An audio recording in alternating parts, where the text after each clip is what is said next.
우리가 오후 예배 시간에 그 찬송을 부르는데 가끔은 박수 치는 그런 박수 치면서 불러야 되는 찬송이 있죠. 이 박수를 여러분 어떻게 치신가요? 대개 보면은 박수 치는 모습이 뭐 이렇게 하는 분도 있고, 여기 이제 여기 몸을 안 벗어나는 사람이 있어요. 벗어나면 큰일 나요. 이 사람. 또 어떤 사람은 이렇게 치면서.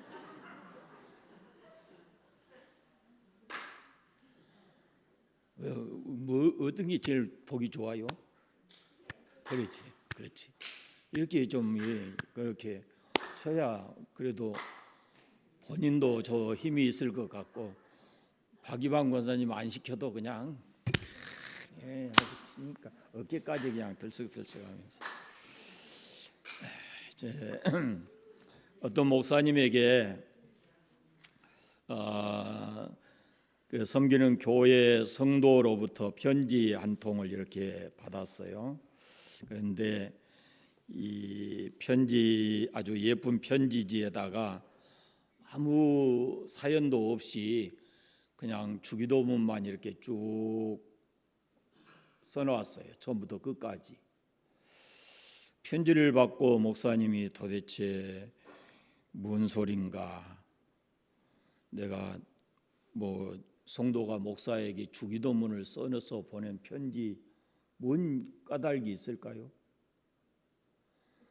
다시 한번 이 편지를 가만히 보니까 한 군데가 딱 그 빨간 볼펜으로 동그라미가 그려져 있어요. 주기도문 한번 봐보세요.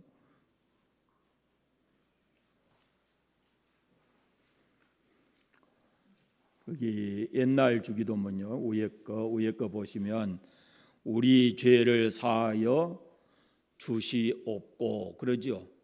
우리 죄를 사하여 주시옵고 그러는데 그 고자에가 딱 빨간 볼펜으로 동그라미가 그려져 있는 거예요. 그때서야 이 목사님이 이 주기도문을 써서 보낸 그 뜻을 알게 됐어요. 목사님이 주기도문을 습관적으로 좀 잘못 외우는 부분이 있었는데, 우리 죄를 사하여 주시옵고 그래야 되는데 목사님이 항상 우리 죄를 사하여 주시오며 이렇게 한 거예요. 그러니까 이 성도가 그 주기도문을 계속 그렇게 하니까 좀 마음이 불편했던 모양이에요. 그래서 편지에다가 그렇게 고자에다가 동글뱅이를 딱 쳐서 이름도 밝히지 않고 그렇게 보냈더라 그래요. 그러니까 편지에는 아주 작은 부분이지만 혹시라도 성도들 중에 자기 같은 그런 마음이 들 수도 있는 사람이 있겠다 싶어서 목사님에게 그것을 바로 잡아주려고 하는 그런 간절한 마음을 가지고 그 편지를 보낸 거예요. 우리가 신앙생활 하다 보면 때로 그냥 조심성 없이 작은 실수임에도 불구하고 그것을 이렇게 그냥 뒤에서 수군거리고 그걸 말꼬리를 잡고 비방하는 그런 경우가 없지 않아 있을 수 있죠. 그런데 그것은 본인 자신에게도 그렇게 좋은 일은 아니고, 혹 그래서 그것 때문에 교회에 어떤 문제가 생긴다든지 그러면은 그건 더 큰 문제가 되는 것입니다. 제가 바라기는 이제 같이 이렇게 주기도문을 해보면 그냥 습관적으로 조금씩 이렇게 다르게 하신 분들도 있어요. 그러니까 한 번 더 그 주기도문을 새로 바뀐 것을 우리가 하기 때문에 옛날 것하고 이렇게 혼동이 돼서 할 수도 있으니까 새로 된 주기도문을 한번 이렇게 쭉 살펴보시고 내가 잘하고 있는가 하는 것을 한번 보시면 좋을 것 같습니다. 이렇게 혹 누군가의 특별히 오늘 이 부분에서는 지도자의 실수 이것을 조심성 없이 함부로 비방하게 되면 그 사람은 아마 좋은 지도자를 만나기가 쉽지 않을 것이다. 이런 생각이 듭니다. 마크라는 사람이 두 아들을 데리고 슈퍼에 갔어요. 그 아들이 제프인데 아들이 둘 있는데 그 중에 동생이 제프인데요. 대폭적인 할인 판매 그렇게 써져 있는 과자, 묶음으로 되어 있는 과자를 이 동생이 이렇게 드니까 살려고 드니까 형이 케빈이 야, 그 가짜야 속지 마 그랬어요. 그 속지 마 그건 가짜야 그랬어요. 그러니까 옆에서 아버지가 마크라는 분인데 그 큰 아들을 케빈을 향해서 물었습니다. 누가 그러디? 그거 가짜라고? 그렇게 물었어요. 그러니까 케빈이 이렇게 대답을 해요. 아빠가 그러셨잖아요. 텔레비전에 나오는 어른들도 그렇게 말하던데요. 이렇게 답을 한 거예요. 마크라는 아빠가 아들의 말을 듣고 생각이 많아진 거예요. 그래서 집에 돌아가서 가족이 다 둘러인치 앉아가지고 회의를 한 거죠. 그리고는 아이들과 같이 뭘 얘기했냐면은 노 네거티브 데이, 우리가 부정적인 말을 해서는 안 된다라는 그런 얘기를 서로 한 거예요. 그리고는 하루를 딱 정해서 이날은 우리가 절대로 누구를 비판하거나 다른 사람에 대해서 어떤 부정적인 말을 하거나 또 자기 자신에 대해서도 이전 부정적인 언어를 사용해서는 안 된다라고 하루를 정하게 됐어요. 만약에 부정적인 언어를 사용을 하게 되면 그 부정적인 언어를 사용한 것에 대한 보상으로 긍정적인 언어를 3마디 하든지 아니면은 그날 설거지를 하든지 뭐 이렇게 벌칙을 정했어요. 그래서 마크의 가정에서는 매주 그 수요일마다 이 네거티브 데이로 그렇게 결정을 하고 비난으로부터 휴가다. 이날은 우리가 비난으로부터 휴가 가는 날이다. 이렇게 정했다고 합니다.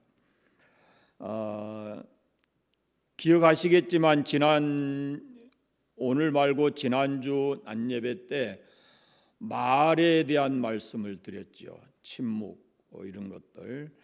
말은 자기 방어의 절대적 수단이에요. 그러나 또 한편으로 말이 조금 더 벗어나게 되면은 이것은 상대에게 상처를 주고 상대의 그 삶을 파괴시키는 언어의 폭력이 되는 거예요. 그러니까 이 말이라고 하는 것이 양쪽 다 어마어마한 힘을 가지고 있어요. 말이 자기를 방어하는 강력한 방어 수단이기도 하지만 그건 다른 사람의 인권과 인격을 파괴시키고 삶의 문제를 가져오는 폭력성을 가지고 있다라는 겁니다. 그래서 우리가 말을 조심해야 되는 거죠. 자, 칭찬하는 말, 이것은 긍정적인 말이죠.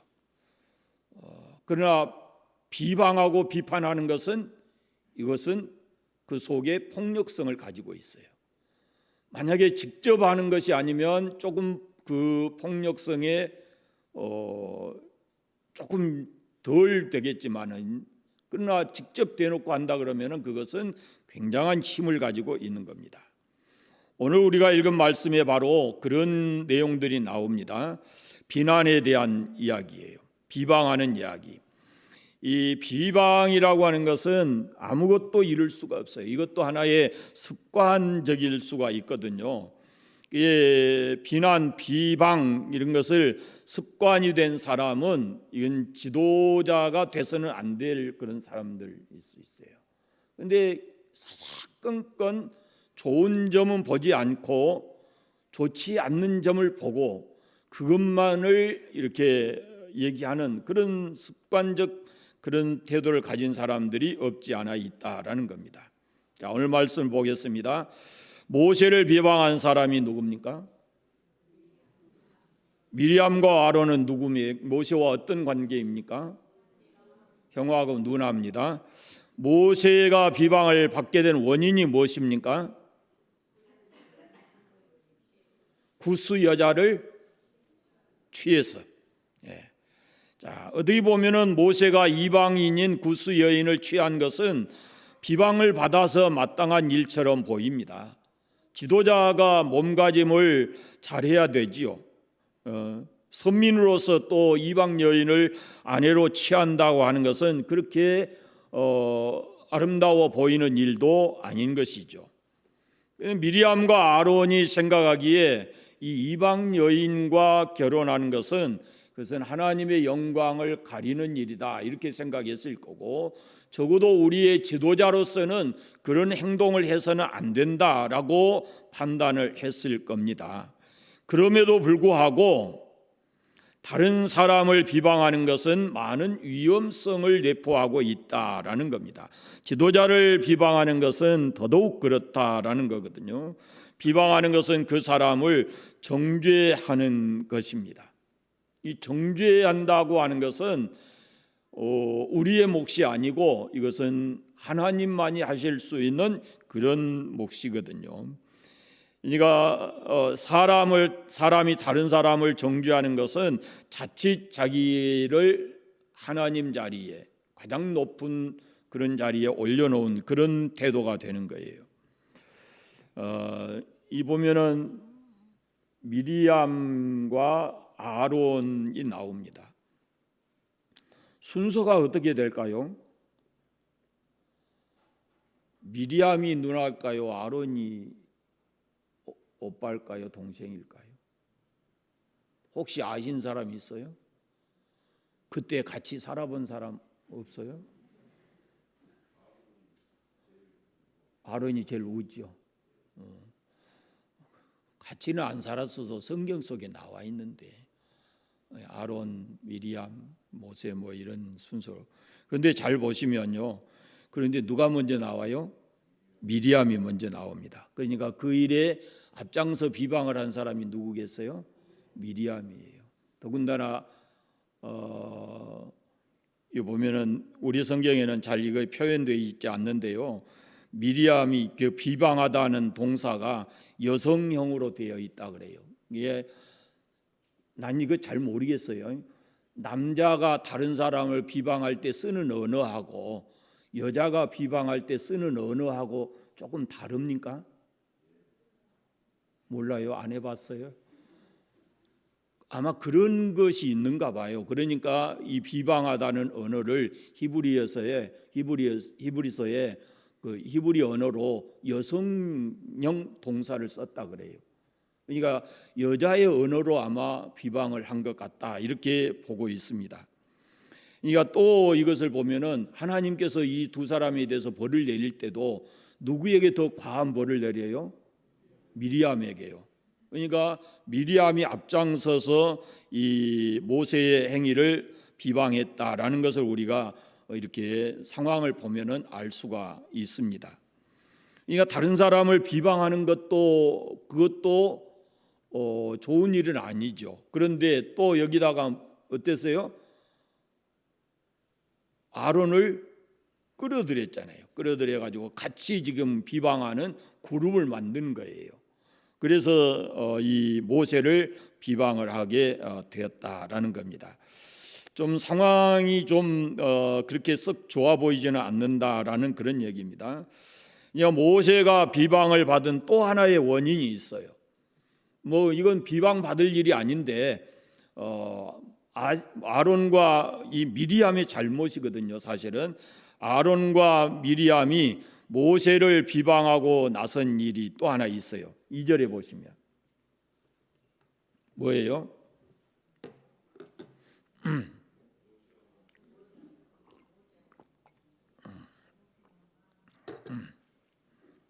2절에 보시면 모세 하나님 여호와께서 모세와만 말씀하지 않고 우리와도 말씀했다 그러잖아요. 우리와만 말씀했다. 그런데 이 말씀 속에는 뭐가 들어있느냐면요, 자기를 모세와 나란히 놓으려고 하는 거 아니겠어요? 나란히 놓. 그것은 다시 말씀드리면 그 아론과 미리암의 비방 속에는 교만함이 들어 있어요. 모세를 비방하는 데 있어서는 미리암과 아론이 모세를 비방한 또 다른 이 원인인데요. 미리암과 아론이 자신들이 모세보다 못한 것이 없다 이런 생각을 한 거예요. 자신들도 하나님의 음성을 듣고 하나님의 뜻을 분별하는데 모세가 자기들보다 우월한 태도를 가지고 자기들에게 명령한다 하는 것은 이건 부당한 것이다 라고 지금 판단한 거예요. 그들은 자신이 모세와 같은 등급을 똑같은 위치에 있는 사람들이다 이렇게 얘기를 하는 겁니다. 같은 지도자끼리 견제하고 책망하고 하는 것은 이건 당연한 것이고 이건 잘못된 일이 아니다라고 판단을 한 거예요. 그런데 하나님 보시기에 그것은 교만한 행동이었다라는 겁니다. 그래서 미리암과 아론이 그들이 알지 못하는 가운데 이런 교만함에 사로잡혀 있었다라는 겁니다. 그래서 모세와 완전히 대비를 하나님께서 시키십니다. 3절 말씀에 보시면 모세는 온유함이 지면의 모든 사람보다 더하더라 이렇게 말씀을 해요. 모세는 아론과 미리암의 비방을 받으면서도 아무런 저항도 대꾸도 하지 않았습니다. 인간적으로 보면은 모세가 이방 여인과 결혼한 것은 칭찬 들을 만한 일이 아니고 또 잘못한 일이기 때문에 형과 누나로부터 이런 비방을 듣는 것이 어찌 보면은 당연하다 이렇게 생각이 될지도 모르지만 모세는 그 일에 대해서 형과 누나가 책망하고 비방하는 일에 대해서 대응하지를 않습니다. 오히려 겸손하게 그냥 있는 거죠. 비방의 바탕에 바로 이 교만이 들어있다라는 그런 말씀입니다. 이 사건의 결론을 우리가 그 다음 말씀에서 읽었는데 하나님이 책망하신 사람은 누굽니까? 모세와 아론과 미리암 중에 하나님이 책망하신 사람은 미리암과 아론을 책망하셨고, 책망하신 이유가 뭐냐면은 하나님께서는 모세와 대면해서 말씀하셨고 모세는 아는 여호와의 형상을 보는 사람이라고 말씀하시면서 이 모세와는 달리 아론과 미리암은 전혀 다르다라고 말씀하고 있어요. 그러니까 하나님은 모세는 아론과 미리암과 다른 지도자다라고 말씀하시는데 한마디로 말하면은 격이 다르다라는 것을 얘기하고 있어요. 그러니까 미리암과 아론은 그들도 하나님 말씀 듣는다 이렇게 했지만은 그들이 듣는 말씀은 어느 선지자들이나 이런 사람들처럼 그 이상이나 꿈을 통해서이고 그들은 그렇게 해서 하나님의 말씀을 들었고 하나님의 형상을 직접 보지 못한 사람들이고 모세는 마치 하나님께서 친구처럼 대면해서 말씀을 나누시고 은밀하게 말씀하지 않으시고 이 모세를 직접 대면해 놓고 말씀하신 그리고 나의 집에 충성된 사람이고 여호와의 형상을 보는 사람이다 이렇게 말씀하고 계십니다. 그러니까 하나님께서는 모세가 잘못된 원인을 제공자인 것은 사실이지만 그럼에도 불구하고 이 미리암과 아론을 책망하시고 벌을 하셨다라는 겁니다. 그것은 지도자에 대한 이 모세와 아론의 태도에 대해서 말씀하고 있는 거예요. 모세가 그 이방 여인을 취한 것은 표면적 잘못이라면은 겉으로 드러난 행동이라면은 미리암과 아론의 죄는 교만의 뿌리를 두고 근본적으로 교만의 뿌리를 두고 있기 때문에 하나님께서 거기에 대해서 무섭게 책망하신 거죠. 그래서 미리암은 그다음 우리가 읽지 않았지만 그 뒤에 보면은 살이 썩어 들어가는 문둥병을 앓게 됐고 그런 벌을 받게 됐고 아론은 모세를 향해서 내 주라고 부르는 그런 상황에 이르게 됐습니다. 우리가 신앙생활할 때 이런 부분들은 좀 조심해야 돼요. 다른 사람의 허물이 보인다 이런 것을 할 때 비방하기 전에 우리가 뭘 해야 되겠습니까? 비방하기 전에, 다른 사람을 비방하기 전에 내 눈에 어떤 문제점이 보였다 그러면 뭘 해야 되겠어요? 기도해 줘야 돼요. 첫째가 기도해 줘야 돼요. 그 다음에 관계가 조금 가깝고 좋은 사람 같고 상대의 형편 잘 봐서 이렇게 권면해 줄 필요가 있어요. 그런 다음에 해도 늦지 않아요. 그것은 비방이라는 것은. 그러니까 적어도 우리가 예수 믿는 사람이라면은 그런 부분에 있어서 대단히 좀 지혜롭게 이렇게 신앙을 가지고 살아갈 필요가 있다라는 겁니다. 한번 자신을 우리가 한번 생각해 보십시다. 다른 사람에 대해서 말하기를 좋아합니까? 좋아하지 않습니까? 다른 사람에 대해서 여러분은 말하는 걸 좋아해요? 다른 사람에 대해서 말하는 것을 별로 안 좋아해요? 그냥 크게 답하지 말고 내 안에 답을 해보세요. 그냥. 그 다른 사람과 우리가 대화하면은 주로 대화 내용이 뭡니까? 주제거리가 뭐예요? 대개 너 나 아닌 또 다른 누군가를 올려놓고 놀잖아요. 그래 안 해요? 되게 많은 사람들이 그러거든요.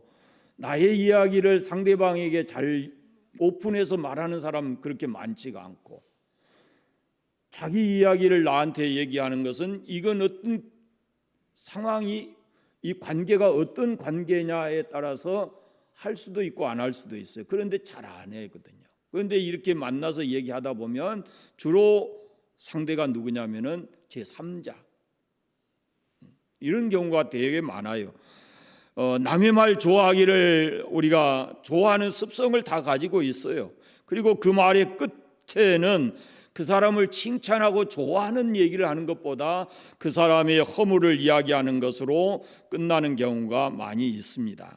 그러니까 그런 언어의 습관은 그 사람을 사랑해서 한다기보다는 은연중에 내가 그 사람보다 우월하다라는 그런 의미를 그 속에 담고 있는 거거든요.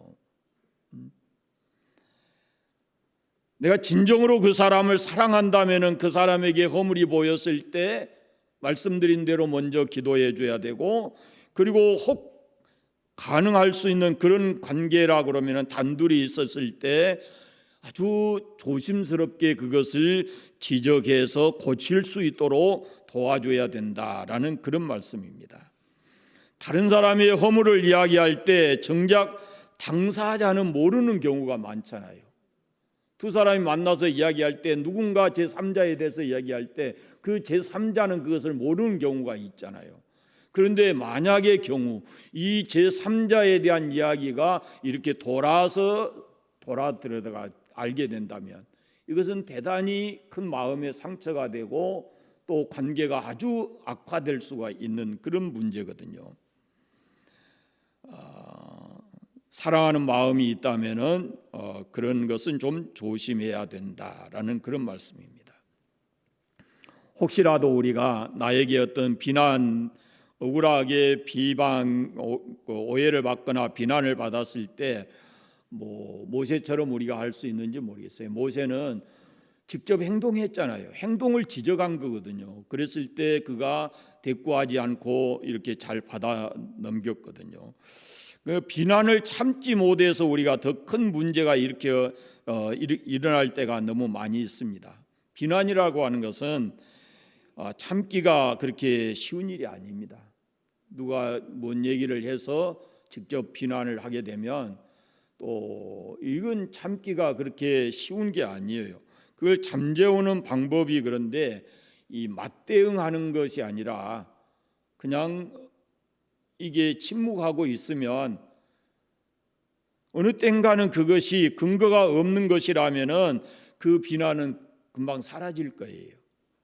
또 혹시 그것이 근거가 있는 것이라면은 침묵하면서 나 자신을 돌아보는 기회를 가져야 될 거고, 이게 상황 판단을 우리가 정확히 해야 되죠. 내가 어떤 문제를 제공해서 이 모세처럼 그렇게 해서 비방을 해 들어온다 그러면은 이건 근거가 있는 비방이니까 그럴 때는 어떻게 해야 되냐면은 모세처럼 참아야지요. 침묵하고 세월이 그럴 때는 가야 되는 거잖아요. 또 만약에 전혀 근거가 없는 비방을 하게 되면은 그건 또 조금 기다려주면은 그 비방은 금방 사라지게 되는 거거든요. 근거가 없으니까. 우리에게 어떤 비난이 온다 그러면은 그럴 때는 상대방에게 비난 어떤 것이 생겼을 때 우리가 비난할 때 아까 말씀드렸고 나에게 직접 어떤 비난이 온다 그러면은 뭐 해야 되겠어요? 그때도 일단 엎드려야지. 하나님 앞에 엎드려서 기도해야 되고 겸손하게 하나님 의지해야 되고 맞대응해서 싸워서 이기려고 하지 말고 그것은 더 큰 문제를 만들고 서로의 관계를 악화시키고 파괴시키는 것이기 때문에 조심해야 하는 겁니다. 비난은 그 사람에게 어떤 비난이 왔다 그러면은 비난은 자기 자신을 성장시키는 자기 자신을 바로 성찰하게 하는 그런 문제가 될 수 있어요. 그러니까 그걸 조용히 돌아봐야 된다라는 그런 말씀입니다. 비난은 성경에 보면은 나만 받는 게 아니에요. 여러분 살다가 어떤 비난을 받잖아요. 나만 비난받는 게 아니에요. 성경에 보면은 이 신앙의 사람들이 이게 피해갈 수 없는 문제들이에요. 신앙의 사람이라도. 지금 보면은 모세는 친형인 아론과 미리암 누나로부터 이런 비방을 받았고 예수님도 비방을 받으시거든요. 죄인들과 세리의 친구다, 창녀들과 어울린다 그렇게 비난했고 사도 바울도 교회 내 여러 사람들에게 이런저런 비난을 참 많이 받았어요. 비난은 이건 사람을 가리지 않거든요. 그러니까 우리가 다른 사람을 첫째는 비방하거나 비난하는 일을 조심해야 되고 둘째는 다른 사람이 나에게 대해서 비방했을 때 내가 어떤 태도를 취하느냐라는 것을 우리가 신앙적으로 답을 가지고 있어야 된다라는 그런 말씀입니다. 비난을 어떻게 다루는가에 따라서 그것이 내 삶을 더 악화시킬 수도 있고 그것이 내 삶을 더 든든하게 만들어주는 하나의 토대가 될 수도 있다라는 것을 생각해야 합니다. 우리가 비난받았을 때 그리스도인은 먼저 하나님의 뜻이 어디 있는가를 알아야 되기 때문에 하나님 앞에 엎드려 기도하는 것 그것이 중요하고 그 다음에 혹시 나의 처신이 잘못돼서 그리스도인답지 못해서 내게 어떤 그런 비난이 왔다. 내가 신중하지 못해서 그런 비난이 내게 왔다 그러면은 우리가 그 비난에 대해서는 자기 자신을 돌아보고 성찰을 해야 된다라는 것입니다. 비난을 잘 다루면 그것이 나를 성숙하게 만들어주고 그리스도인으로서 더 든든한 토대를 쌓게 만드는 것입니다. 쓴 음식이 몸에 좋다 하듯 쓴 소리도 우리가 잘 받으면 그것이 우리의 심령을 강하게 만들고 신앙적으로 보면은 그걸 우리의 신앙을 더 성숙하게 만들어주는 한 과정이 될 수 있다라는 겁니다. 근데 대부분의 사람이 어때요? 비난받으면은 싸우려고 그래요. 맞대응하려고 하는 겁니다. 맞불 놓으려고 한다라는 거죠. 근데 이렇게 하면은 안 된다라는 거죠. 침묵해야 되고 하나님께 말씀드려야 되고 이런 것이 우리가 신앙적으로 가져야 될 태도이다라는 겁니다. 자, 이 사순절에 제가 다시 또 한번 말에 대한 얘기를 합니다.